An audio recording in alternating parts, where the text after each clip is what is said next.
meeting to order.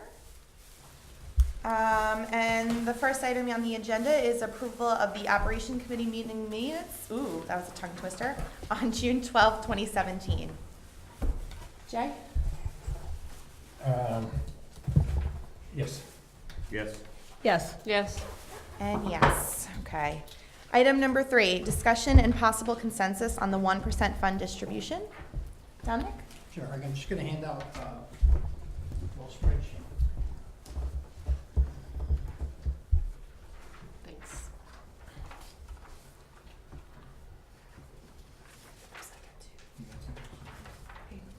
Thank you. Thanks.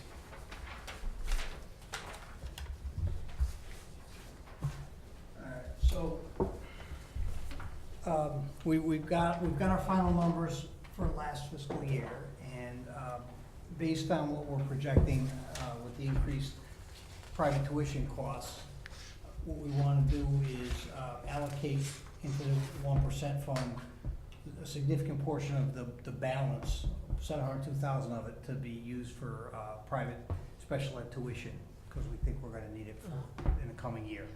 You know, we've had some significant increase there, and that just seems like the logical place to use the money right now.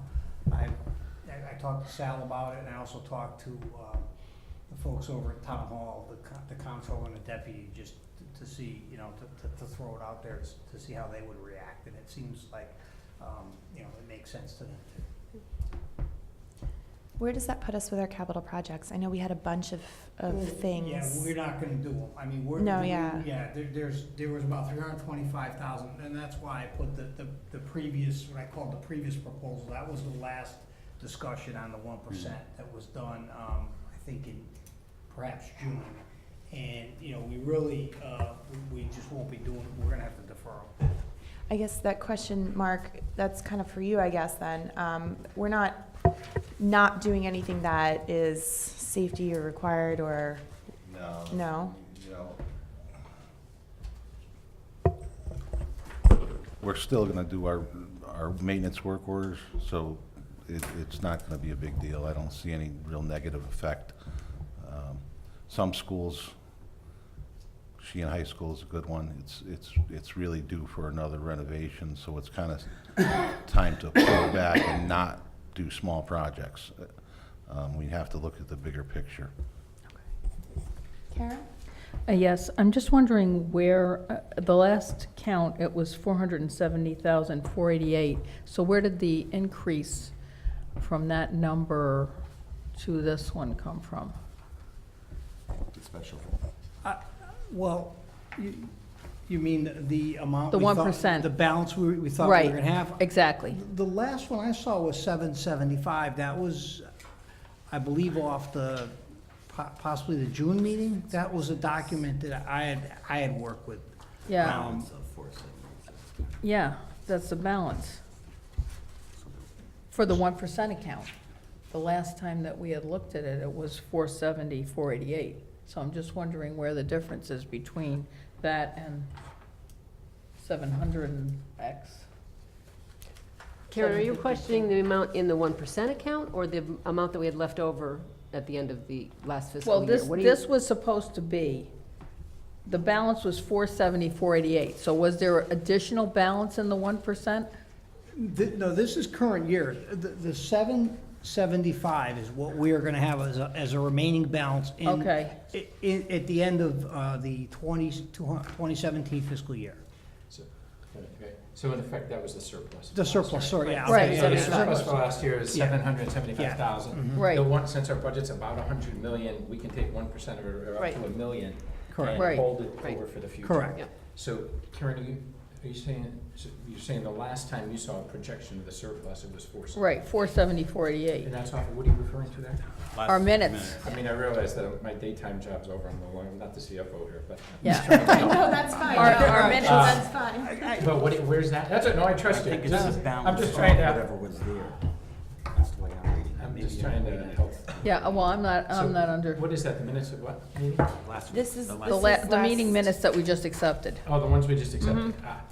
So the ones we just accepted, discussion and possible consensus. So this is the June 12th meeting. Right, So the year wasn't over yet, right? Because we had our Correct. meetings over right, the so summer. that's what I'm wondering, where did that additional, You don't know? What I'd like to do is give you an analysis on it, because the document I was working with happened after these minutes, because Oh, okay. the document I had was 775. Okay. So it really went down so 20,000 or so. I didn't see that. Went up 300,000. Yeah, No, that's what I'm 300,000. saying. So I'm it went just up wondering 300,000, where came down that about came 20. from. I will, I'll take a look at it. Okay, I Okay. just was Yeah, wondering no, where that came that's- from. That's fair.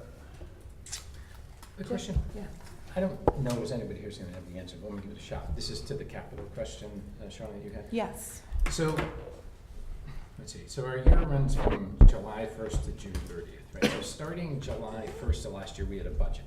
And we just estimate things, we don't know what they're really gonna, a lot of them are gonna end up being. But we set a budget, we say we're gonna spend this much on this, that much on that, and, right?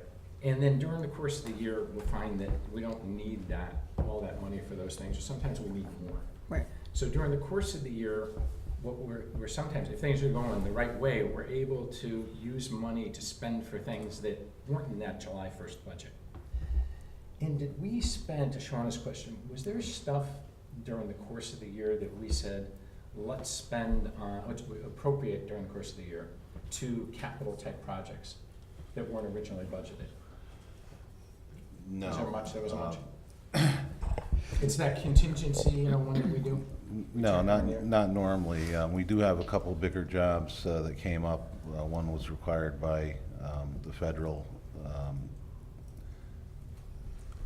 basically the Board of Education.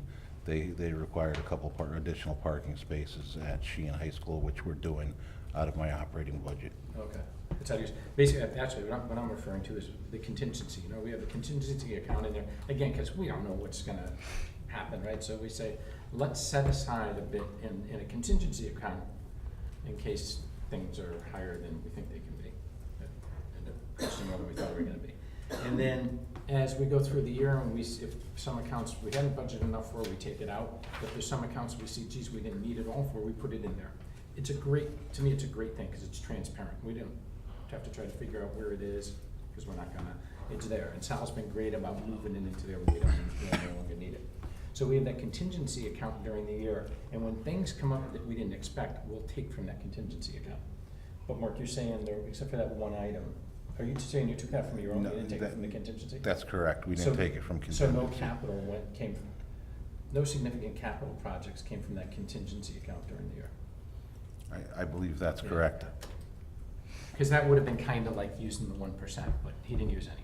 Yeah, I guess the way I saw the 1% when it came to capital was that there's stuff that doesn't rise to the level of emergency, right? But the DAG auditorium ceiling spot, right? That's something that I'd really like to see fixed, that has been proposed at different times, but that sometimes these things we don't get to because we have oil tanks that need to be removed, and so that is what I saw this 1% going to, stuff like that, right? That's correct. We Okay. we did budget money in my operating account to make that repair. There's also money in the capital to completely redo the entire ceiling.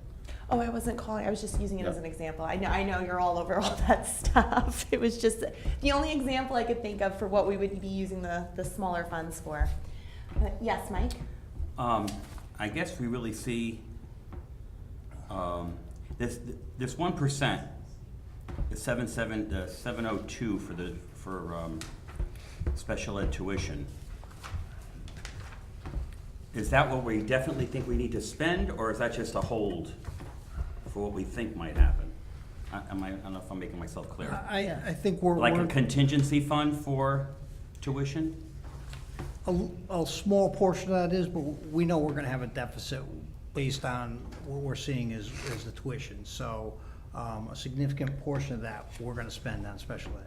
For this coming school, Tuition, this correct. school year that we're in now, we Correct. already think there's gonna be a deficit. Correct. There was that big of a change?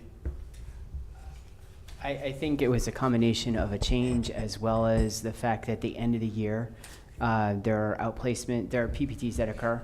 And I Yeah. think that's where, it wasn't necessarily all new students. I think there were changes in placements at that point. that Both had in not been. and out. Correct, and that had not been factored in, obviously, during the budget process, because you already had approved the budget, or it was almost in final approval stages. Just going back, Cindy had shared with me about contingency. We don't, in our contingency budget, that is meant for, basically, it's meant for our unanticipated expenses, but we also factor in there if there's any negotiations.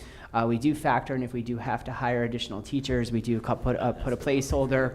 We also put placeholders for paraeducators, if we need to hire paraeducators. We don't traditionally use it for capital, unless there's something that occurred a few years back. One of my first years here, I had the pleasure of calling Mr. Votto about a lead issue, which we resolved, but we had to use contingency immediately for that issue at our elementary schools, and I know there were board members who remember that lovely opportunity.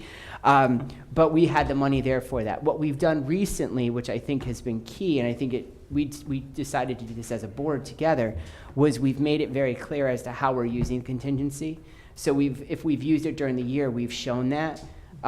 Because I think in the past, prior to many years ago, it was just kind of left there, and we would pay for things that came up out of other accounts, but it really didn't true up our numbers for the unforeseen circumstances. Yeah, thanks. So, the way this conversation came about, as I mentioned, my other job I finished about 5:30 tonight, but I just kind of jumped back into it for a second to try to, because I thought I might be able to help with this. And my other job, my job is CFO. So what we were talking about was the 1%, right? And so how Dominic showed us the previous one and showed us what the new one is. In the previous one, there was $325,000 that was going to be appropriated to capital projects. In the new one, there's none. Shauna asked, geez, is there a concern that there are no capital projects? So what I was asking was, I said the other way that you could have come up with money for this. In other words, did we spend any money on capital projects during the course of the year? As I mentioned, as you just did, that we have this contingency going, which is a wonderful thing, because you're never going to know. You're never going to know everything that's going to happen, and everybody else buries it in other accounts. So as a board, we'd rather have transparency. Tell us your best guess of what you really need, and we know you're not going to know everything. So we really have a financial responsibility to set aside some money for those things that ain't going to happen, or that we don't know about. Because usually those things you don't know about, they usually don't end up being good things. Right? That's my. So we put them in there, and you do a wonderful job each month, as to looking at these and trying to project to year end, even early in the year, and say, I'm going to need more for this, so I'm going to reduce the contingency, or I'm not going to need as much for that, so I'm going to put it in the contingency. So during the course of the year, that contingency side count moves. As we get near the end of the year, either one of two things. Stuff comes up that you got to have that we didn't know, which is what it's intended for, and you take it out, as you mentioned. The question I had just asked of Mark was whether there were any capital projects that we use that contingency for. Mark said no, that the one that he needed stuff for, particularly one in the federal, he took it out of his own funds. You just explained, which if I know I didn't remember, that that we don't use that contingency account for capital projects. Correct. So the 1%, the one question. So anyway, I think it's a wonderful thing.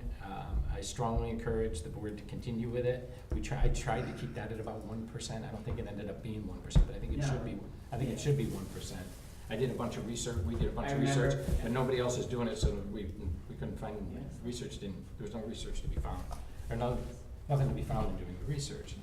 But if we can be 99% close, wow! I don't know anybody else that's financially good, but still, that 1% is about $1 million that you need to set aside. Anyway, the question that I do have on the proposal for this $752,000, of which $702,000 is private tuitions. We've never had anywhere near that amount that we've set aside before. Why is it different this year, Sal? Well, I think that there's a couple of things. Last year at this time, last October, we did have $1 million in deficit in special ed. We were projecting that for the year. So that was the case. The concern that we have this But year, we would have budgeted that for the upcoming year. it depends, because again, some students graduate out, program changes, outplacements can change the level of service, or PPT could indicate a different level of service.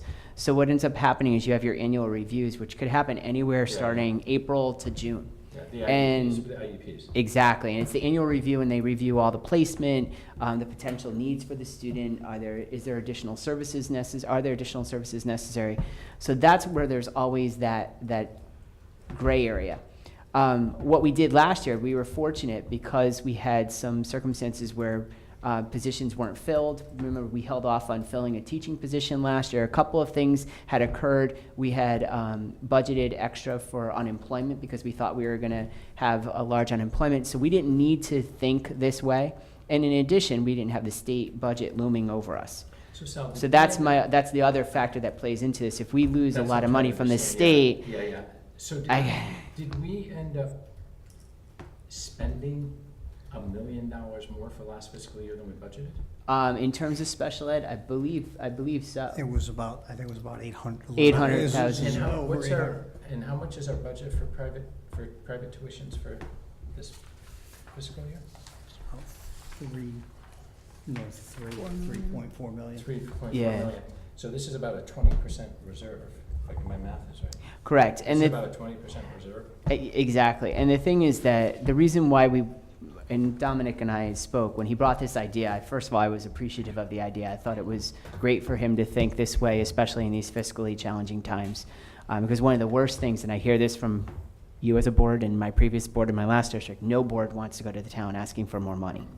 So that was very thoughtful on his part, and I think the way we looked at it is that we've been very fortunate the town has allowed us to have the 1%. If it's not used this year, which our hope is that we can bring things in line, keep things a little bit more secure in terms of our numbers, that money will be there next year. So it would always, not that we have to add to it, but we would always have a seed there in the area of special ed in the event that there is a catastrophic circumstance that occurs that we have to go to. So we saw it as a safety net. And then I guess the biggest thing, as I alluded or said earlier, we're just so, kind of in this limbo with the governor's budget. Yeah. Depending on how bad it is, and in terms of the teacher retirement, how much is going to be transferred to towns this year and next year? Is it 50%, 25%, nothing, 100%?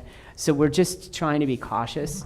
I think that going back to the capital issues, we agree with that. I mean, there are concerns that we don't want to lose our momentum. I do have to say that the mayor has been able to provide us funds, which we'll plan to go to him again this fall. I also have to say that it's a blessing and a curse. The challenge is that sometimes having too much on your plate, you don't get as much done. So I know, and we all know the wheels of progress in terms of bid processes and all of those timelines, they're somewhat consuming. So I think we're in a good place with the amount of capital projects we could take on at this point. I don't want to speak for Mark, but I will, because I know how stretched he and his department is, and they do a phenomenal job with what they can. I do think, however, though, that I'm hopeful that we'll be in a position mid-year where we can press pause and say, okay, this is where we are with our new special ed director, having reviewed the circumstances. This is where we know where we are with the governor's budget. Maybe we can release some funds like we've done in the past. But that's for- a huge difference, right, from the past.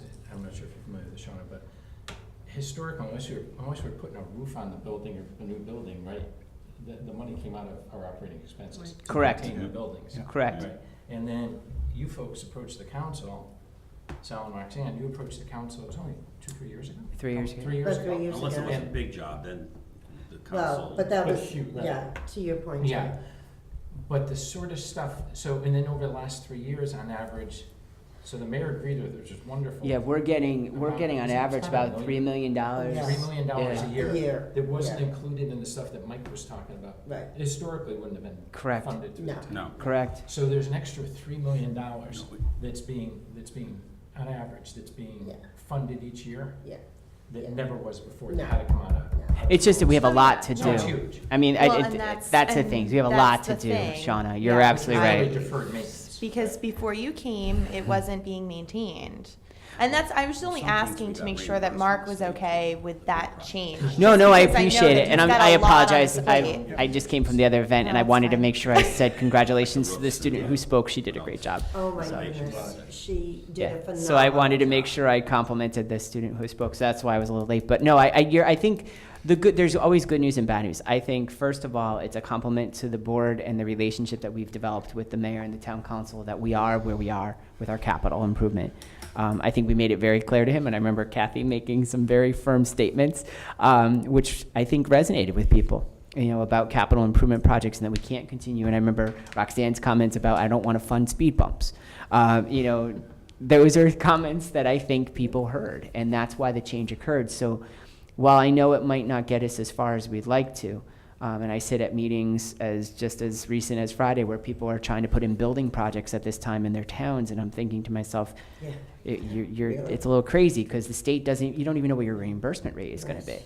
So I think we just have to slow and steady with Mark's guidance and his staff, and Mark and Dominic have become fast friends, working together. I think that we'll put ourselves in a position to get some things done, but there's a lot that go into some of the projects. Like the window project, which has to go out to bid this spring, or mid-year, is huge. That's a So, huge if I project. may, but I think what's really important, because I do the same thing, nobody wants to spend money, I mean, you don't want to spend it at home, right? Who wants to have their driveway repaid? Yeah, they're they're It's not exciting. Nobody wants to have your roof done, right? Yeah, right? And it's the same sort of thing here, except they're much bigger. And I have the same thing at Albrecht. We never want to spend money on it. But, you let it go too long, and then all of a sudden one day, right? You can't run your equipment because it just got flooded out by a leak in the roof. So what I do is that I have rolling 5-year buildings and grounds budgets put together. And then I try to make sure that every year we spend 20% of that 5-year number. You do that in your strategic plan. Yeah. As part of your 5-year strategic plan, you folks have the maintenance And you'll and see buildings and that grounds piece. And what- you've got them prioritized. Yep. So you've It's all identified how much it prioritized. needs to be. And so that's, I'm sure, where your One of the requests to key- mayor come Well, come but not to interrupt, No but worries. to add to your point, Jay, is the mayor's criteria, and I do this more for TV land, is that in order for it to be considered for a bondable project, it's got to have a life expectancy of at least 15 years. So that's our conversation point, if you will, that he's willing to look at Yeah. those That's items. tricky because, because that 15 years is still maintenance, right? And Correct. these are a boiler, That's very right? true. Yeah. So You what know, Mark- You had a boiler before, you're gonna have a boiler Right. after. A But they're perfect, big ticket- yeah, Yeah. a perfect Big ticket example. maintenance. They absolutely are. A perfect example you'll see as you drive around the schools, you'll see that there's been new curbing in different places, new sidewalks. Mark has gotten a plan, because that's an accident waiting to happen. If you don't keep a cycle and you don't Right. review Yeah, your cycle. your driveways, sidewalks, slip, trips, and falls are her business, and she doesn't want to be in that business. So we've gotten into, to Mark's credit, we've really gotten into a good rotation. Like Moran just had new sidewalks and new areas for handicap accessibility, desperately needed, but it was on a good rotation, Yeah. not where it got to a point That's where what you it got. was Yeah. going to be unsafe. So that's the process. The other thing that we've been very good with, and it was something that really we've gotten much better over the years with Mark's assistance also, has been the whole concept of the asbestos abatement. We take to heart the HERA report that comes out, every year, and Mark looks at it, what's labeled a 1, a 2, or a 3, and we try to retire the 3s, retire the 2s. So no, we continue to do that, and I think that's the best that we're going to be able to do. But we have a purpose, and I think it's purposeful spending and purposeful decision-making. And you have it identified and you have a plan. Right. Yeah. A long-term plan. 'Cause- And there's no surprises then, and I think that that's, from a community standpoint, by the way, I'm sorry I was late, but I actually was. Yeah, we were at the same event. I hobnobbed a little bit more than you guys, clearly. But we do have a plan, and people do, it's clearly, the road path is there. And what Mark's done with his staff is they have in a Google Doc, we have how the CRA funds are being utilized, how the That's 1% funds are being utilized, and how the capital funds. So what we've done is his staff, 2 summers ago, we sat down and we created a spreadsheet that all the principals have by school. So there's a tab school. What are they getting for 1%, if anything? What are they getting for CRA? What are they getting for the capital projects, and then it has the process. So have the bid specs been drawn? Have they been delivered to town hall? You know, what is the timeline? Because we had to break it down, because we got caught every so often where the process, you know, got a little muddy. So it's very transparent, and we have a routine where we reshare the documents with building principals and their secretaries just to keep them updated, so they're not surprised that this summer we're getting our floor torn up. No, it's been in the plan for 3 years now. Be prepared. And also that it doesn't all of a sudden take money away from the most important stuff. The Things that learning, affect the classroom. The kids. Yep. Yes. So does anybody else have a question about the 1%? Yeah, I do. Oh, okay. It's not a question, it's just a comment. I'm actually thrilled with this idea. I kudos to you, Dominic, It's for all coming up with it. I think, when I first saw this, I said, the thought that popped into my mind immediately was, here's the Board of Ed willing to do their part for the town in thinking proactively about something that may actually hit us, where we won't have to go to the town now and ask for more money, hopefully. Hopefully the 700,000 will be enough to cover any unforeseen issues with our special ed. My concern, because, you know, we're giving up something for, you know, in order to be able to do this, but I absolutely support this.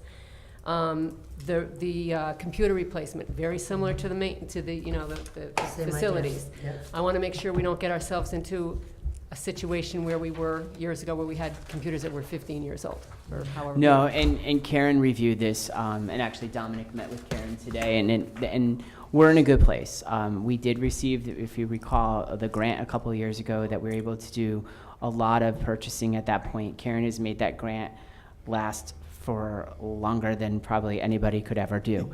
And so we've been able to really stretch that dollar. Also, we've been very, very, very, very competitive with our pricing. So we've been pushing the envelope. We have partnerships, but they don't, you know, we're stressing lowest bid. And Karen will be at central office, and I know Cindy knows this, that she'll be like, oh, I got him down another $25 per unit. But you add up $25 per unit, you buy another 50 units. So, you know, we're being very competitive. She's also in the process, and I won't steal her thunder, but on a way to potentially make some money for the district off of used equipment that has been approved by the town. So she'll share more of that as it moves forward. But I think we're doing okay. I think with that grant that we were successful in getting due to her hard work, we really have maximized that. Okay, thanks. If during the course of this fiscal year, we find that we don't need this 702,000 for the private tuitions, can we repurpose it? I would never say never, but I think that we would have to come back to the table. We'd have to re-engage the mayor and the town council in a conversation, because The mayor is. what we have to do in order. We have to give them designations for it? Correct, yeah. We're actually going a little broader than what we Can we had. go in and say that to the extent we don't need the 702, we're gonna apply it to these others? I think we can go back to that conversation. I think I think we'd want to be cautious with that. I think personally, I don't think special ed is ever going to go down in price. I think it's going to continue, unfortunately, to rise. Not necessarily because there's more students, it's just, it's one of those things that's continuing to grow in expense. So I think that it's safe to say that at some point, there's potential that we'll need to tap into that, and I just think it gives that safety net. But every year, just so you know, I don't think we wouldn't do it necessarily during the school year, but every year we have to go back to the town to have them reauthorize the 1%. The money doesn't go away, but they have to reauthorize it. So at that point, I do believe that would be an appropriate time for a conversation. But that's carryover money. Correct, Right, 'cause but the cumulative amount can't exceed 1%. So if we leave the if we don't use the 752, so if we don't need any of this, the 752 remains in there at the end of next year, we can only add. No, I don't think that's true. no, well, what we could. You don't really have to worry about that occurring. No, the thing is, would be a wonderful- no, to your, no, but Realistically. to your point, Jay, what we would do is we would go to the town council before the next installment was deposited.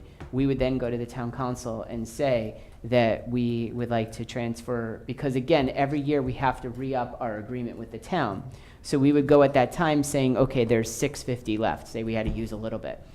We could then say we'd like to take the 650, because really all bets are off at that point. The accounts have to be reestablished. So we could say, okay, now instead of putting that 650 in special ed, we would like to put only 200 in special ed and 450 towards technology. And then spend that off before, because we The don't new 1%. reapply the new 1% until October. Yeah. It's just that only 3 months ago, right, the end of, near the, 15 days from the end of the fiscal year, we thought the best use of this money was the one that's up top. So some things have changed very short term, just between the middle of But- June and now, if right. those change back, so they're no longer. Yeah, but a lot of needed, it those, seems to me I mean, you am I take right it in easy. saying that that could even be people moving into the district? It's a combination of yeah. factors. I think that the Those are concern we unknowns. had is that we don't want to, and I think it's one of those things you have to put in, think about it through this lens that, and you just said that we're not taking away from instruction. So we could say we only want to put 350, knowing that we probably need 750, but then we're going to have to find something during the year to cut for 350 in present level of service. But Sal, if you come to, say, I don't know, March of next year, right? Mhm.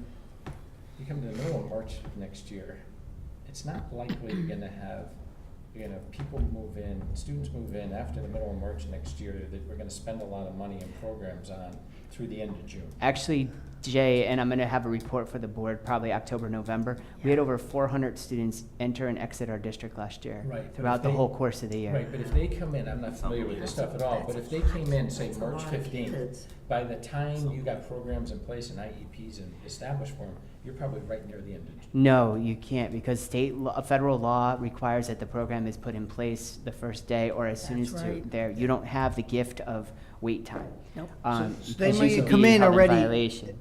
I'm sorry, they may come in already outplaced, Okay, and so we'll have the tuition. You inherit that Let me outplacement. try this one then. Why not Sorry. prorate it as the year goes on? So if we think we need 702 as of now, and we're starting in September, right, how many months in the school? 10 months. 10 months, 10 months. So that's 70,000 a month. If we get to 1 month in, and we have to use that's 70,000. My point is, the further on you get to the end of the year. More accurate you're The closer gonna you get be. to the end of the year, the more accurate this is gonna be. Yep. So so to the extent that we find as we get closer to the end of the year that we don't need this, why not use it for the stuff it was originally intended for? I agree. I think that's something we would have to bring back to the mayor and Jim Bowes, the Yeah. comptroller, just because we do get that annual reset come July 1st. I don't know if we would have to ask them to, this would be a little bit of an extraordinary Yeah. um, But you do request. that on an ongoing basis, so you could originally have it for this, have a contingency, if we don't need it for that, we'd like to use it for this. So you got some flexibility. Yeah, and Why what get we've, locked in? well, and what we've done this year, which they've been very accepting of, is that we've made the buckets, so to speak, that we're asking to put the 1% in, much broader. In the past, we've sent them, and they've set up like line items for removal of gas tank, removal of this. Now, granted, when we have to put in the request, we're gonna have to be specific. So I think it's definitely a conversation worth having, Jay, I don't mean to definitely beat it this is. to death, but I see a big difference. The stuff I think it's been used for historically, 3 years. And the stuff that this previous proposal was, those were replacement sort of, maintenance sort of things. This 702,000 is programming. We haven't used this thing for programming in the past. No, I That's a big agree. difference. Oh, I That's a agree. big difference. So if it doesn't need to be used for programming, why not go back to the original purpose that was for replacement things and say, we're designating it for programming because we have this concern this year. But if it turns out we don't need it, then we want to go ahead and use it for, as we've historically used it for replacement things. I totally agree. That would, traditionally, we'd have that opportunity at the end of the school year, but what we could ask is if we find earlier in the game that we're not going to need it. And it might be beneficial for a variety of purposes. Because. It might lower our request for a budget allocation Well, also for but the town. But again, this is different. This is different because if that happens, that tuition and nothing else changes, you're gonna have that cost year after year after year. Mm-hmm. Right, it's a different thing, it's an ongoing programming cost versus the others were one-shot replacement items. Yeah, no, but what I'm saying is that if that number for the ongoing services is solidified and it's $100,000 less than we anticipated, 200, whatever, the purchase of, say, technology would have been in our budget to the town. So that could potentially reduce that. I mean, not that we want to get in a game of displacing things, because then we get an artificial gap in funding. But no, I think that it's worth having a conversation with Jim about that. All right, Kathy? So Sal, I just need a point of clarification, because I think I'm certainly on a different wavelength than Jay is with respect to the 1% account. And I agree with Oxana, it's never gonna, we're probably never gonna have a Yeah. problem getting rid of Be it. nice But to say I was under it the comes- impression it was 1% of our annual budget could go into that account. So if we had put 1% of our annual budget into that account and never touched it, the following year, we could put another 1% It is a in. cumulative Oh, so it 1%. is, I can't imagine the mayor letting you accumulate those. That's the way the But it is statute's written. cumulative, It's not that's the the mayor, statute, right? it's the Okay. Or statute. the statute, I can't imagine the way that, what do you call it, the charter was written in Wallingford, I can't imagine the charter allowing this, oh, it's a state statute? Yeah. Oh, so Yeah. we can have $1 million from this year and $1 million from the year Yeah. before? That's and the $1 way, million- that's the way I think so. understood it. Oh, We you can, so we can can, we'll after 10 verify, years, we can have $10 million we'll- and if we're gonna Right. spend it? we'll verify They won't that. let us transfer the Oh, money. it's a state statute? It's a state Yes. statute. Oh, it's a state- I thought it was a It's charter. it's a pretty No. new Oh, it's a statute state statute. that Okay. came out probably. 2012. 4 or 5 years ago. They just put it Allowed- in? Yeah, it's Yes. 2012, the Correct. statute. So we can accumulate, it's not, remember, we I like it. chose, Board members, let's- yeah, what we chose not to put it for, like, using it for salaries and for Okay. things like that, but, I didn't yeah. understand that, Ken. I thought it was a. No, not a it was- charter, It was within the town. no. Roxanne? No, I just had a very simple logistics question. Are we going in front of town council? Yeah, I just want to get it on my We're looking to calendar. put that on the town council agenda for their second meeting of this month of September, so So I don't know when their first one was. Has it occurred? I believe it's, This week? it's this week. It's So it'd tomorrow. be the 26th? Yes, it'll be the Tomorrow's the day. 12th, so. It'll be the it'd day after our 26th. board meeting, correct. Okay, I just want to put it on my calendar. Yeah, we're, Dominic has the letter to go to the town offices to get on the agenda. We're gonna send it way ahead of time. Yeah, okay, perfect. I'll put it on my calendar, thanks. Karen? Without the state budget being settled, we have to be really conservative in how we're approaching this, because we don't know what's going to Oh, happen. no, I agree. And these things, even if you think you're going along during the school year, and this sometimes happens more often than not, we try to do the best that we can to approximate what we think is going to be necessary in that tuitions account. However, you can have a student decompensate, require more services, or you could have another student move in who is already, could be a residential placement, which is extremely costly, and under federal law, we have to make that provision for that Karen, we've student, and always had that's, that. And but, we've always had- but we've we've never always had a had, guesstimate in our- but we've our- never had some of the switches and the changes that we've I had think- now with this influx and outflux of students to the Well- extent of 400 and no state budget. I think the other thing is, and Jay's right, I think there's always been this phenomenon to some extent in every Right. district. I think what it is that, and Dominic has, now the outsider looking at our budget, his comment was, wow, you have a very lean budget. And I think that, I don't want to say, but I think that might have been his way of saying, you don't have any slush here to cover the potential deficits that may have been able to be been covered in the past. So I think that's, That's a powerful statement. and I as- don't as a know if, new I business- don't want to speak for him, but I know we've had a lot of heart-to-hearts, and he's like, I don't want to get nervous. Can I ask a question to Dominic? When you see this non-lean slush, what percentage of the budget is that slush usually, from what you've seen? That's, Just rough estimate. 1%, 2%, Maybe a couple. 3%, Yes. couple percent. So we put 1%, but we don't slush it, we put it right out. We're there. transparent. Yeah. And because that account is so volatile, and we're looking at contingency, Mike and I are having a little sidebar discussion. I'm trying to remember what amount was set aside. I think on the contingency of maybe special ed teachers, regular ed teachers, paras that were necessary. We always had some, but we've really cut We've the cut that back. contingency. We used to do, back. yeah, we used to have It's like supposed 2 to or be 3 1%. teachers, And it was, yeah, we were It was trying to specific. shoot, Started out with- Right. Yep. And it's 400. we've cut it, we really pretty much cut it in half. Which But it bothered me. really Right. couldn't be specifics, because the whole purpose of it was stuff we didn't know about. Yeah, Right, but we but- kind of but- knew that with like teachers, unfortunately, there are those sometimes that we needed to add, like this year, we actually chose I not think the to. purpose was because because special ed was always something that you really never Yeah, knew you was never gonna had. happen. Right. So I think that was always, I remember that, you know. Yeah, it X was- amount of money for You're right. contingency for special ed teachers, for paras. And contract And negotiations that's were, why I was was always a big thinking about one. how to make sure that contingency was high. And maybe in getting a new set of And, fresh eyes and the new business manager looking at this, Yeah. we were very, we Yeah, were that's- very, very job. concerned about making sure that we were transparent to the public, making sure that we were not wasting dollars and appropriating them in a prudent manner. However, we don't want to leave ourselves too short.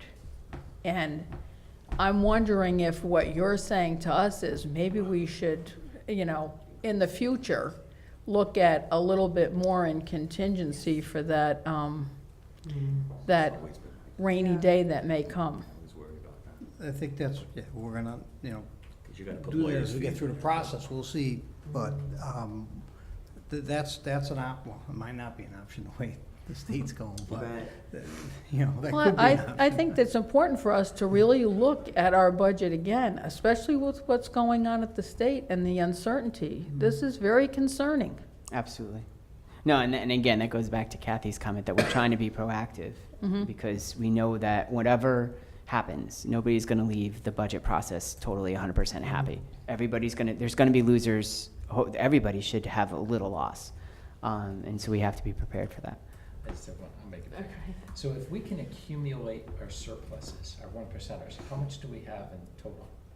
How much do we have left from year one? It's been predominantly capital items, so we have very little left. So we have nothing left in the. We've been budget. we've been spending because we've identified items, in terms of technology or capital improvement areas. Our goal this year, just if you recall, and I'm sorry, I don't mean to, but our goal this year, because it just seems like a year ago, but it was only a few months ago, when we put in that initial document, capital items, or that was the idea that we were looking to seed, and I shared this with the board, that we were looking to seed potentially replacement of the portables. So we were actually this year trying to get to the point where that money wouldn't have been used, but we would have, because the portables are well over $1 million. So we were trying to build that. Mark and Ed at the time, Ed Aram, and Mark and I sat down and said, okay, if we could just seed this a little bit, or it could have been used for the Sheehan replacement or whatever. We were trying to leave that there as just a placeholder. But Any other questions on the 1% account? All right, did you have a question? Oh, consensus? Roxanne? Yes. Yes. Yes. Yes. Yes. Yes. Yes. Okay.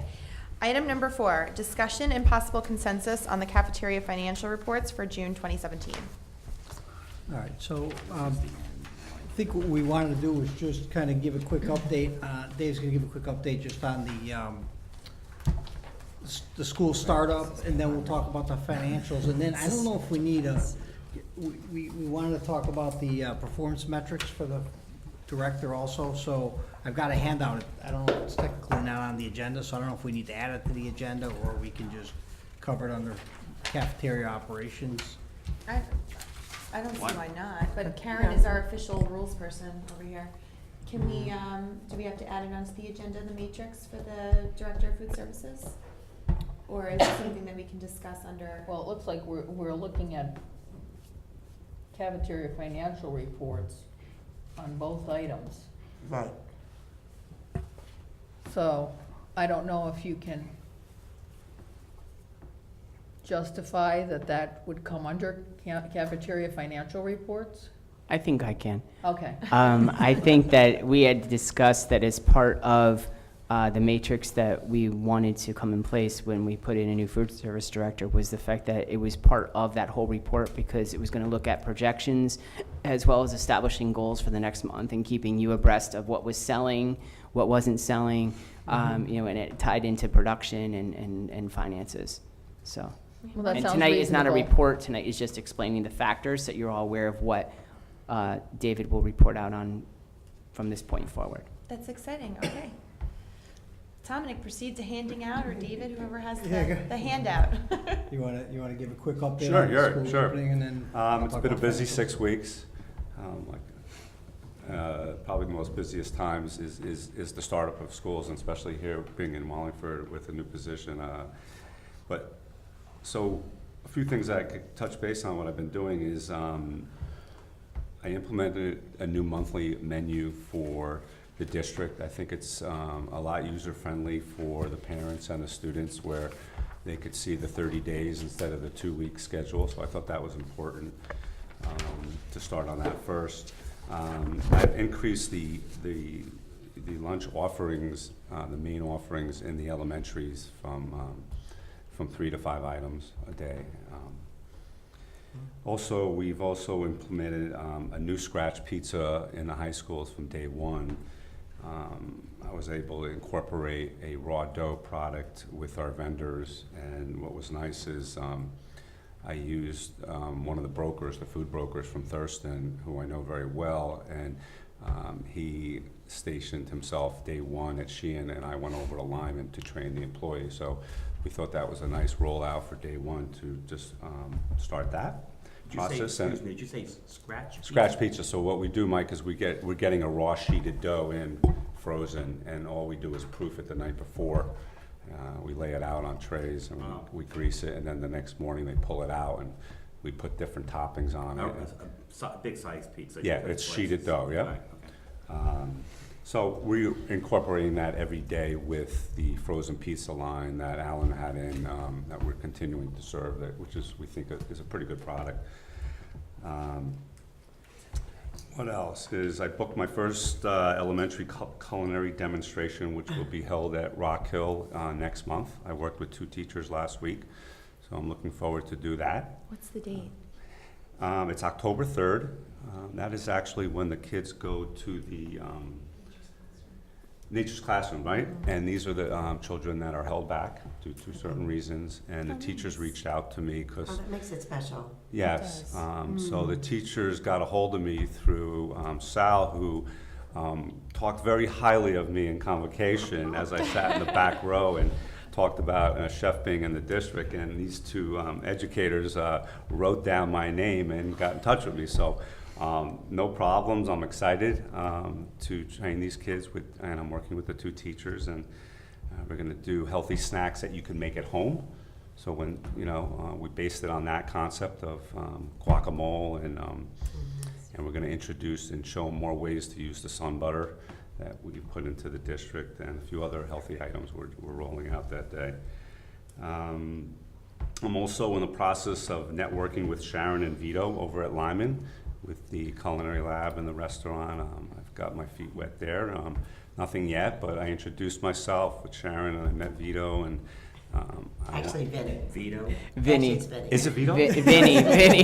Vinny. Whoa, My see? cousin He a Vinny. Vito, but he's a Vinny. He's actually a I Vinny. thought we hired somebody else. He's Vinny, actually. I'm so jealous. Not good with names, but That's the perfect. Mike, I- Mike was on site. I saw your That's face. my name. Yeah, and by the way, he's on the town council. Yeah. Is it? Vito's on the town council. Oh, yeah, I will be very I will quick get to that share name. that name. That's all right, there's Vito. 8 other people's votes he can go after. I'm gonna have to tell him what I did. And today. I'm just gonna for be right up TV on land, that. that's Vito Testa. I think he's the 3rd or a junior, but I'm going with the 3rd, okay? You know what it Just is, saying. Roxanne? It's Just Vito having fun from with you. Chavez Bakery, who I met last month, so there's just a little Nothing wrong with it. V going on there. Oh my gosh, we're having fun with you, I wanted to Dave. name It's all something that good. my wife wouldn't let me. I can't wait to text him. So I will let Vinny know that, what I did. AKA, yeah, right, Vito.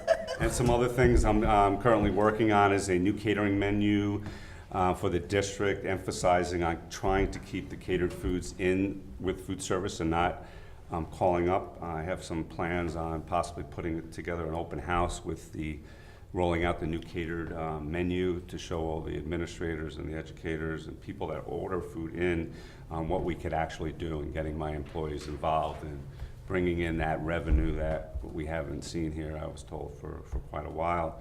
So I'm excited about that. And I'm working once again with vendors on making sure that we're buying the most cost-effective item in the program and making sure that they get involved, which is very important, that we buy the right product at the right price. And so those are just a few things, along with the daily operations that are keeping me busy. And we have some really good people, as you guys already mentioned, in my department, and I'm excited, and we could do a lot of good here with them Great. and myself as the leader.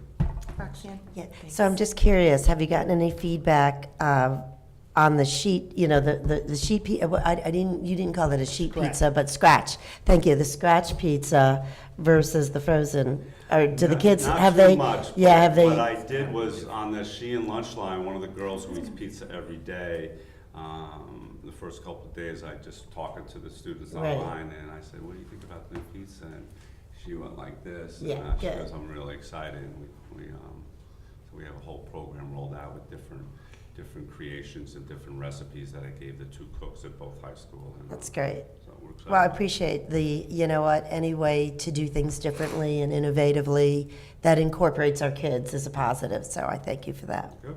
Yours are the same dates. Okay, so I have a question. I'm sorry. I'm looking at the budget and I'm not sure if I have the wrong stuff. But I'm seeing fiscal year 16, 17. Are we not doing numbers for the 17, 18 school year, or am I like Not for the totally? cafeteria, because we've only had Yeah. 6, 7, or Okay. maybe 10 days of Yes. sales. All right. So we're gonna, next month we'll have. Next. Okay, so I'm not going crazy. but- No. All right, good. Good to know. Any other questions? No? All All right. right, so as far as the financials, there's 3 different documents out there. One's called the operations, cafeteria operations. The other one is a comparison of the current year versus the budget and versus the prior year.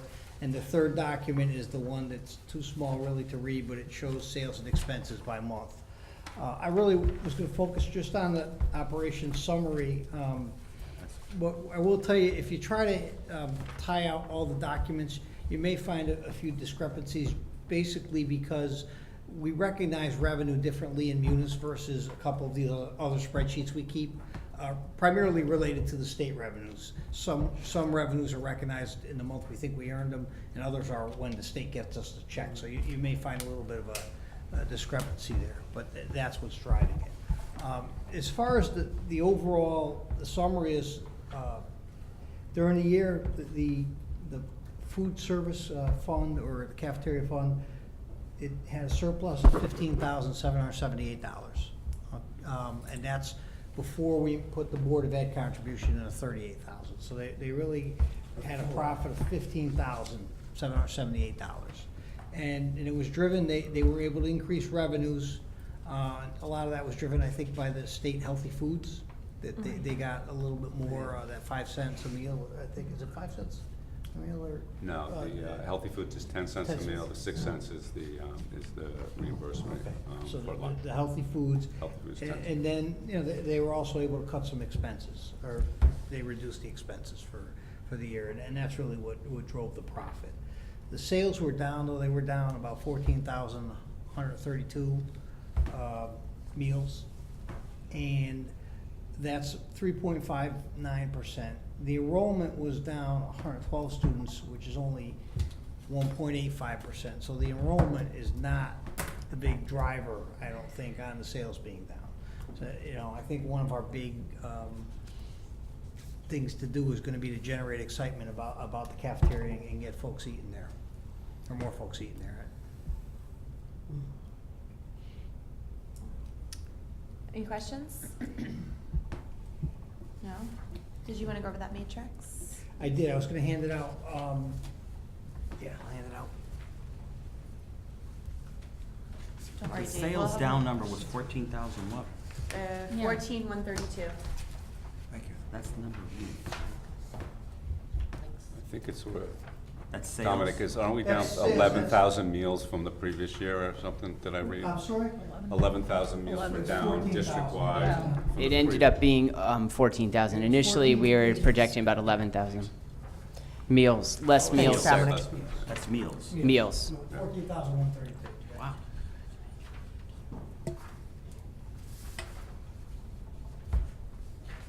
Thank you.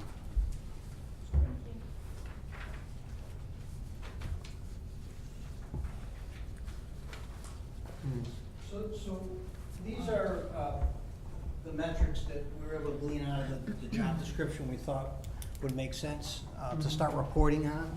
And the intent was to, I guess, put them out here for comment to get a sense of, do they make sense to you? You know, is this good? Do we need to tweak it, or do we need to significantly revamp it? Sure. Jay? Good, I've been No, asking go lots of questions. No, You sure? My guess is with an industry this large, food service in the school systems throughout the country, that there's probably somebody like the National Association of Boards of Education or somebody like that that's come up with recommended KPI, key performance indicators for food service, school food service programs. Did you guys look at that and see how this compares? I'm wondering why we'd make up our own. If there's probably, I mean, I can understand why we would maybe modify our own, because we're not the same as every other town. in the Yeah, country. I We're could not speak to the same that. size. But there's probably something, a framework or a baseline. We could take a look at that. I think that this came out of a direct response from parent feedback, board member feedback, community agree. feedback. So really, our indicators were really based on our Wallingford needs that were identified. So, you know, they're really personalized to what we had heard over the last several years. There's But we probably could some always, Basics too, right? We should probably start with. we could take a look at that. I wouldn't want to hang our hat solely on those because we want to, we don't want to lose. Reference. Oh, of course. I think Guidance. that's a great idea. I just want to make sure that we honor the concerns that have been presented for several years about the program. Mike? A couple things. On the surveys, do we want to put how many times a year, or do we have we thought about We that? talked about that, Mike. First of all, we're shooting for the end of November, right, Sal? I was we're gonna have it looking to- ready for November 1st. for Yes, and we're going to proofreading, look to send it out. Is that for all Both. surveys or what? That's Yeah. gonna be for the elementary and the secondary, so two types Student of and parent. surveys. For the surveys? Yep. Yeah, For parents as well as students, both. right, so elementary, I recommend, since I've done it in the past, is I would do elementary parents, obviously, and then secondary students. Oh. But we could add the parents. Yeah, that makes sense. Yeah, makes sense. Is that okay? And high school students. Yeah. What about middle school? And like, where what they do you fit guys feel about elementary? middle school? You want the student doing it, or you want the parent? Students. So, I'm sorry, Student. I have a question, really quick. So you wouldn't survey the elementary students at all? The elementary Ju- students? Mhm. Well, what I have done in the past is, we are committed to the state to do the student advisory and have meeting minutes and agendas on file, every year.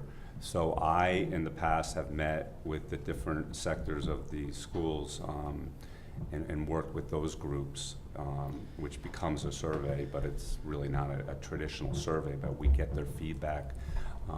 Actually, excuse me, it is a handwritten survey. What I want to do is do the Survey Monkey, the electronic version, which is so much more effective. Especially in the secondary, in my other district, we hooked up at the high school principal and the students who had the specific class. It was a computer lab. That's the first thing they did when they walked in, was the teacher would say, I need you guys for 10 minutes to take the survey, and they would log into their email, their school email, and take the survey, because that's the best way to get participation at that level. So that worked well for me with the high school kids. Yeah, I was just thinking it would be, I think elementary school kids would have an opinion. I could see at least from second graders on onward, would definitely have an opinion about the school lunch. Yeah, but wouldn't they And- share that with their parents? Not necessarily. Yeah. It- But I mean- how do you administer that, though? So I don't know. No, I'm just, I don't see, I mean, I hear what you're saying. and I get kindergarten would be rough, Yeah, no, preschool, no, that's no, no. ridiculous. But second grade, they're reading, right? A second grader can Well, you read could a actually basic make it into survey. a little. You can make like, it into, a little learning process. you, I you, mean, that. you could as a part of a classroom activity. I know that they would probably have difficulty with an electronic version. That would be my assumption without having someone to ask here, but, because Karen would know. I know you guys would know too. Well, Carrie, you did elementary school. What do you think about that? I think if you're gonna survey Second and up. No, but students. that's too hard, because you're in the K2 school. I say start with three, just only do. All right, 3, 5. I think if Didn't you were to interrupt. survey students, you need to be very specific in the questions that you're going to ask, or you're gonna get a range of answers, some noteworthy, some not. But I would argue that that should be the case for any survey you're doing. Because Yes, the I way would you agree. word your question Mhm. and the answers that, if you're gonna list answers, Yeah. is gonna skew your results. And anybody who's done statistics I knows think that. they can provide Yeah. valuable feedback with very specific targeted questions, Yes. depending on what you're looking for in terms of answers. 3-5 would have absolutely no problem doing that. Mhm. Online, they could do it during a computer lab lesson, they could do it during a flex time with their homeroom teacher. Mhm. Second grade starts to use the computer for different assessments and surveys, but you might be better off just doing like a little tally in the cafeteria. What do you like best about your school lunch? Et cetera. That's up to you. But 3-5 definitely could handle it. And I think that you'll have valuable feedback from that, because they do have opinions, and they're They gonna do. like something. And I think that where you're gonna see a lot of lunches being bought, believe it or not, is gonna be at an elementary level, if I'm not mistaken. That's kind of, high school kids, they have a choice. They can leave. Elementary school kids are Well, kind you're of right. The stuck. percentage, Shauna, is higher in the elementary for participation. Okay, And so. here in this district, I think you guys were at 40% in elementary, if I recall, doing some numbers. Sorry, Mike, I'm almost done, and I'll just, so I just would like to, I think that personally, I would like to see the elementary school kids surveyed almost over the parents. That would be my opinion. Not that we shouldn't do the parents, but if I had to choose the bodies of Just concerned population. about the hard copies with the 9 elementary schools with all the data coming in, but maybe I could talk to Karen about that. Well, Sal. I think the 3-5 schools, Carrie was correct. I think if we look at 3-5, they are definitely capable of doing that online. So I would try to dismiss the paper copies for all the levels for students. They have access to computers, they can do it. I would say if you're gonna do 3-5, then definitely do middle school and high school. Don't leave my middle school people out. I think you could do online for all of these. I don't really think we need to do paper at all. You could use a Google form. The kids learn that Well, in that's what I was computer gonna class, say. so it's part of Yeah, their it learning fits. during their special. Mhm. So it's a nice way for them to apply the learning that they're doing, and then you can manipulate that data any way you want through a Google Sheet. Mike? Where was I?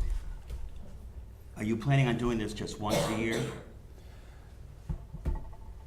I didn't set it down on how many times. The only thing is, if you do it, I want to do it right before the winter, and then if you did it in the spring, the time you get the results, correct me if I'm wrong, I'm not sure, is can we react from the results late spring Right. before school comes? Yeah. Usually, I've seen surveys done once a year, but I'm I mean, up for some suggestions. I personally, I think it's a good idea to survey, but I don't want it to be overwhelming either. It can't be something that takes an enormous amount of time and effort to do.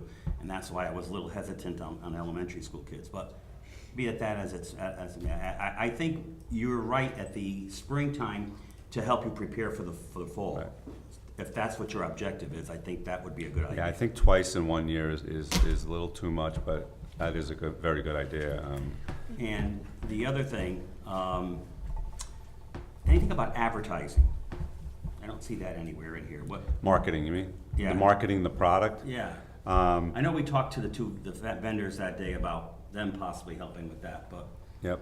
I've had the vendors in already the last couple weeks on, from M&R and Thurston, just looking at how the serveries are run and see if they have any see, I think we suggestions. need that. I think you're new and we're coming up with some new ideas. I think we need to market that somehow. That's Yeah. gotta get home to the families that we are doing this new stuff. Right.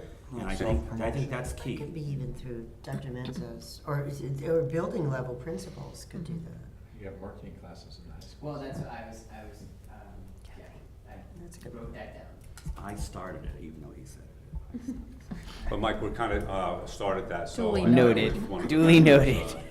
Last week, How old are the you? old neighborhood deli line came in last week, and I think we need to upgrade the quality of the cold cut that we're serving now, and Yeah. that's where they come in, they could give you signage and marketing, but that's where we have to get a little creative in the high schools, because there's not a whole lot of room there. I would love to put in a made-to-order deli where they make it in front of you, but it costs a little money to do that, and we're very restricted with square footage on the lunch lines, especially in the high schools.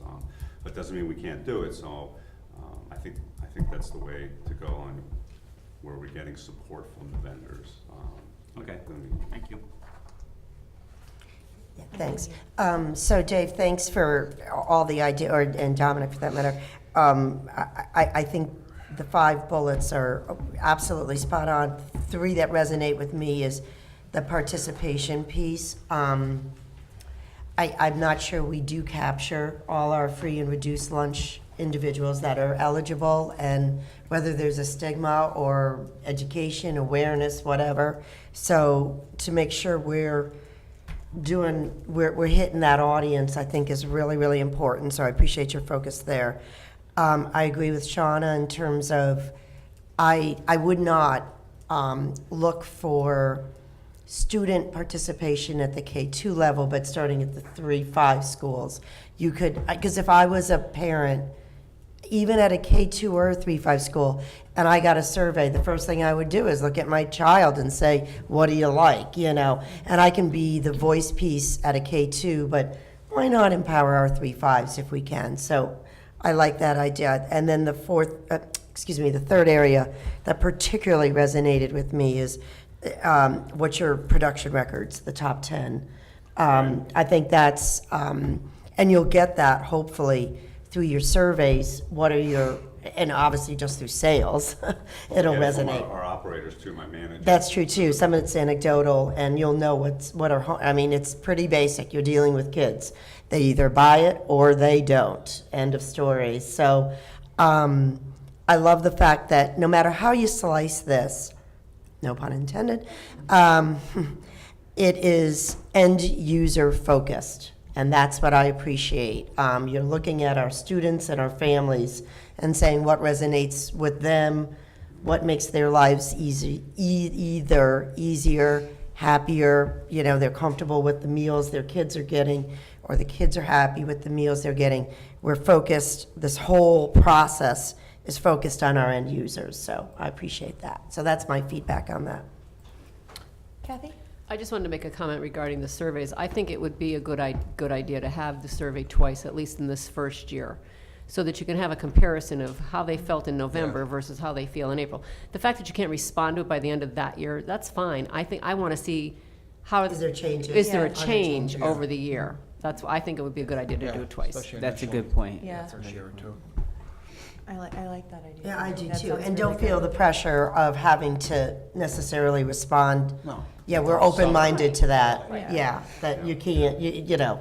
No, That's a good the point, fall Kathy. is very difficult because we're already approaching the end of September. Yeah. And- Right. And there's so much I could do by that first rollout of the survey in November, so I could see your point now with getting more data and more compliments and unhappy people that I need to know about why, so. Oh, if they're unhappy, you'll know.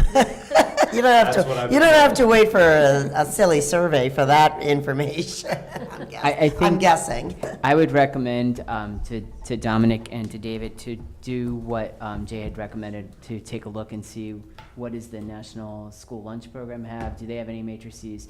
I think that these do hit many of those points, but I would want to check to see if there's anything else available. I'm sure there's something on safety, most likely, because it is such a field where you have a lot of employees using a variety of tools. I don't know if that's something the board would resonate with the board, but Yeah, of I mean, course. I think it's an important thing, so. Yeah. Yes, that safety That was should a be big on there. topic where I came from in the management world, was how do we keep the employees safe in the workplace without causing liability issues? Correct. Mm-hmm. So that might be a piece that might resonate with Cindy. Right. So I just have 2 things I want to say, and then the survey, I wouldn't have it be more than 5 questions personally. If you can narrow down your goals to 5 questions, anytime you go really over 5, especially for adults, your participation rate starts to decrease. I know with the students, if we're doing it in the schools in a classroom, okay, you do 5 to 10, but 5, I wouldn't really go much further than that. And I'd also be interested to see, especially with actually 2 ways, to see if our sales results is equal to the responses on the surveys. Because I think sometimes that differs, and it's weird to see that happen where we're selling a lot, let's say grilled cheeses. We sell all these grilled cheeses. And then on the survey, it says, well, my favorite food is spaghetti and I hate grilled cheese. Or, so it would be really interesting to see that, and also to see, especially if we're going to do students and parents, to see how closely those responses relate. Because I don't think they will. I have a pretty good feeling that the answers you get from the kids is going to be completely different than the answers you get from the parents. And that would really be an interesting way to see how we can plan our menus so it meets the needs both of the students and the parents' expectations of what school lunch should be, because they're probably different. And I like your matrix. I do. I like the marketing piece too, though, and the safety piece. I think they should be added. Does anybody else have anything to add to or comments? No? I don't know if you guys want to take consensus on this as is, because the way I felt from this conversation. You really can't. It's not in the agenda, so don't even. This on the cafeteria report? Yeah, that Okay. you do. So consensus on the cafeteria report? Certainly. Yes. Yes. Sorry, Roxanne. No worries. Yes. Yes. Yes. Yes. And yes. Okay, moving on to item number 5, discussion and possible consensus, Board of Education financial report, June 2017, July 2017, and August 2017. Okay, so the yellow copy and is the old year final results, and the white copies are the current year. It's a little too early to be projecting, but we'll have projections for the next meeting on the current year. So, I think we discussed basically where we ended up during the 1% conversation, and I got a little homework that I have to go and identify how we got to the 752 from the 425 in the minute. So, I will provide that. Other than that, I plan on having projections in a similar format that we've done. I've seen from Ed's work from last year, and that's what I'm typically anticipating I'm going to present, unless I hear different from anybody. Any questions? All 3 months or on the end of last year? I'm sorry. Any questions on? Oh. Just on what Dominic just said, or on the documents in front of us? Did you just speak to all 3 months or just the? I really spoke to the first month, and I mean, to last year, yeah, and Gotcha. the first 2 months I really put out as more informational, because it's a little bit early, and a lot of things aren't in the financials yet. Yeah, I do. I just have one question on the overall. And it's not a question, it's a request. So so we don't have a state budget, as we know, and there's been a lot of talk by the governor about having the towns pick up some of the pension costs, some of the certified salary Yeah. pension costs. I think that it would be of value to us to know how much the state is paying of Wallingford school systems pension, or the pension for Wallingford's Teachers. certified staff. Certified staff. Well, I'm hesitant to say teachers because it also. You're right, administrators, correct, I'm right? sorry, yeah, Yeah, that's correct. so can you, and I know there's probably not an exact number, but can we get an estimate as to, the state knows how much they're doing in contributions this year and next year, and just some reasonable allocation of it from somebody that would give us an estimate as to how much would be Wallingford. So if somehow, it's not gonna happen, but if somehow the state came up and said, okay, the town of Wallingford has to pay its own teacher and administrator pension expense, how much would we be facing each year? or next year? Yeah, I don't have that number off the top No, of my no, head. no, I'm just making a No, no, request. but I think the total, I'm just making a request, could you do that, send it around I'll do to some us, and then research maybe on we have a it. follow-up conversation with it? But on the next- I will add that when he first proposed this I think it was last January, February, and the number he had proposed, you know, my previous district, the amount he was gonna allocate to us seemed crazy. It just didn't seem to, you know, really fit in with a percentage of Yeah. the salaries. So, you know, I don't know, if they're trying to catch up on contributions that were never made. But if you took that number and you said, oh, our salaries are X, and About what percentage did it come out to be, remember? no, but it wasn't close. It really was. Like was what? like Any- it was any- like I think he was saying we would pick up a third, and it seemed like even the third number was About you what know, percentage of salaries, remember? I'm gonna guess about 4 million out of about 10% maybe. 4 million out of 40,000, and So you think 10% was only 1/3? well, he had said it was 1/3, so I couldn't come up with his number. Yeah, so maybe if we could, just, right, the state knows how much they're gonna make in Yeah. contributions for the year. Somebody in Hartford, I'm sure Cape or whoever, can give us a reasonable allocation method, so, it's an easy one, right, what we're willing for be to the total. And then if we could have that, so we just have a rough estimate as to what the pension expense is on behalf of the Wallingford teachers and administrators for this year, next year, whatever. Just so we have an idea, if there is some percentage that does end up getting transferred to the town, we know what number it's a percentage of. So you're talking every teacher that has retired. Excuse me. No, this is. Yeah, that's their who The receives a contribution. pension. What I'm talking, right, yeah, Right. what I'm talking about is how much the state Right. is gonna be putting in, say, this year, next fiscal year. For the teachers, for teachers, for pensioners from Wallingford, Right, teachers yeah, and yeah. administrators. We're putting it aside for For everybody who's been collecting. Well, not just collecting, they need to be putting it aside today for the teachers. For the who work future, there. yeah. Which you're really supposed to do, Yeah. right, yeah. Yeah, That's the, what we're the talking about, numbers, though. the numbers are all over the place, so it'd be interesting what Dominic comes up with, because the report on Friday that I received was that they were gonna be looking to displace 50% to the districts, and it was something like $100 million, Yeah. which doesn't make sense. Well, That what number I'm just doesn't trying to factor. understand is what the contribution, how much is the Well, no, state that's what I'm saying. So contributing? what the governor just followed the process is that the governor in the statement, it said $100 million was going to need to be allocated by districts across the state to cover 50% of the contribution. That doesn't even add up properly. So I'm just, my question, and it'll be interesting, and I agree, we have to get this information, is that who has it? Because that came from, what is it, Barnes? Ben Barnes, who is responsible for that. So I was a little confused by that number. But it'll be interesting, because I know that we didn't get it, get an initial number, we didn't do that. So we'll see what they say. Okay, thanks. Any other questions? No? Okay, consensus on the, oh my goodness, the Board of Education Financial Report for June 2017, July 2017, and August 2017. Roxanne? Yes. Yes. Yes. Yes. Yes. Yes. And yes. Public comment? No?